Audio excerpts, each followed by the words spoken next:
సకల ఆశీర్వాదములకు కారణభూతుడైన దేవాది దేవునికి నా హృదయపూర్వక వందనములు, స్తుతులు, స్తోత్రములు సమర్పించుకుంటున్నాను. అందరికీ శుభోదయం. ఈ దినాన మహోన్నతుడైన దేవాది దేవుడు నీ కొరకు సిద్ధపరిచిన వాక్కు.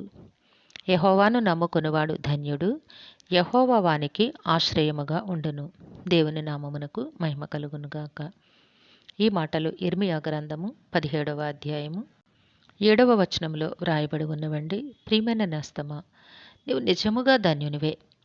ఎందుకు అంటే నీ సృష్టికర్త అయిన దేవాది దేవునిని నీవు దేవునిగా కలిగి ఉన్నావు గనుక నీవు ధన్యునివే. అయితే నీకు ఆయన ఆశ్రయముగా ఉండును. దేవుడు నీకు ఆశ్రయముగా ఉండుట వల్ల నీ బ్రతుకులో నీకు దక్కే ఫలమేమిటి అనగా వాటిని మాటలలో చెప్పలేనివి. ఇహమందును పరమందును నీకు అవసరమైన ప్రతి ఆశీర్వాదమును కూడా దేవాది దేవుడు నీకు సమయానుకూలముగా అనుగ్రహించగలిగిన దేవుడై ఉన్నారు గనుక.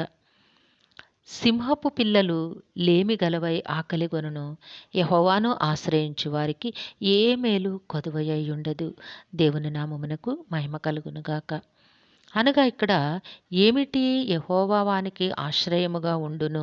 యెహోవా వానికి ఆశ్రయముగా ఉండుట వలన వానికి కలిగే ప్రయోజనం ఏమిటి అంటే, నీ బ్రతుకులో దేవాది దేవుడు నీకు ఆశ్రయముగా ఉన్నారు. ఎందుకంటే నీవు ఆయనని దేవునిగా కలిగి ఉన్నావు గనుక. ఆయన నీకు ఆశ్రయముగా ఉండుట వలన నీకు కలిగే ప్రయోజనం ఏమిటి అంటే, సింహపు పిల్లలు లేమి గలవై ఆకలిగా ఉంటాయి, కానీ యెహోవాను ఆశ్రయించు వారికి ఏ మేలు కదువు ఉండదని ఈ దినాన దేవాది దేవుడు నీకు ప్రకటన చేస్తూ ఉన్నారు.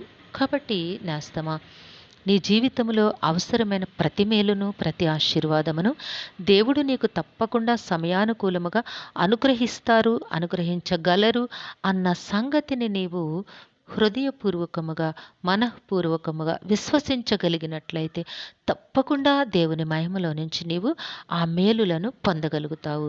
నీకు దేవుడు అనుగ్రహిస్తారు. కాబట్టి ఏ సంగతిని గూర్చి కూడా నీవు చింతించద్దు. ఎందుకంటే నీ సృష్టికర్త అయిన దేవాది దేవుణ్ణి నువ్వు దేవుడిగా కలిగి ఉన్నావు.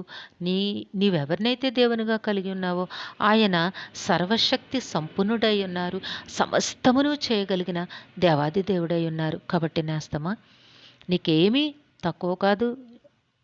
ప్రతి మేలు కూడా నీకు దేవుడు సమయానుకూలముగా అనుగ్రహిస్తాను అని వాగ్దానము చేస్తూ ఉన్నారు. కాబట్టి ధైర్యముగా ఉండు. దేవుని సన్నిధిలో విశ్వాసముతో ప్రార్థన చేసుకుంటూ నీవు మాత్రం సన్మార్గములోనే జీవించవలను. నీవు చేసే క్రియలు సత్క్రియలు అయినప్పుడు నీవు పొందే ఫలితాలు కూడా సత్ఫలితాలనే నీవు పొందుతావు. దేవుడిచ్చేవన్నీ కూడా సత్ఫలితాలే దేవుడు నీకు అనుగ్రహిస్తారు. దేవుడు నిన్ను దీవించి ఆశీర్వదించునుగాక. ప్రార్థన చేసుకుందాము.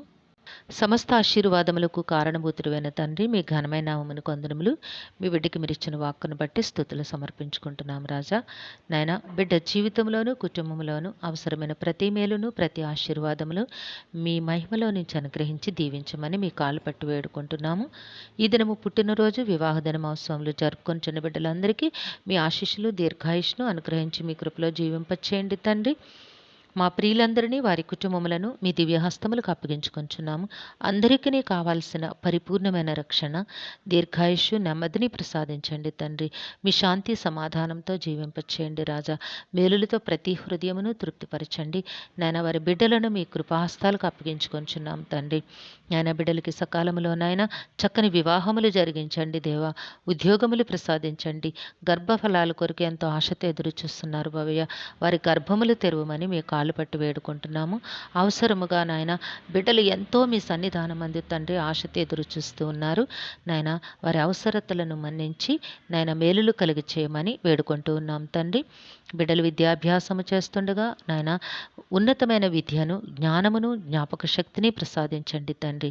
నాయన, మీ కృపలో మా ప్రియులందరినీ దీవించి ఆశీర్వదించి మీ నామ మహిమ కొరకు జీవింపచేయమని సమస్తమును మీ దివ్యహస్తములకు అప్పగించుకుంటూ ఈ ప్రార్థన మా రక్షకుడును మీ ప్రియకుమారుడైన యేసుక్రీస్తు వారి అతి శ్రేష్టమైన నామమున అడిగి వేడుకొనుచున్నాము తండ్రి.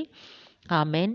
సర్వకృపానిధియగు దేవుడు మీ కుటుంబ జీవితంలో ఉన్నతమైన ఆశీర్వాదములు అనుగ్రహించి మేము ఆయన నామ మహిమ కొరకు జీవింపచేయునుగాక. Amen, amen, amen.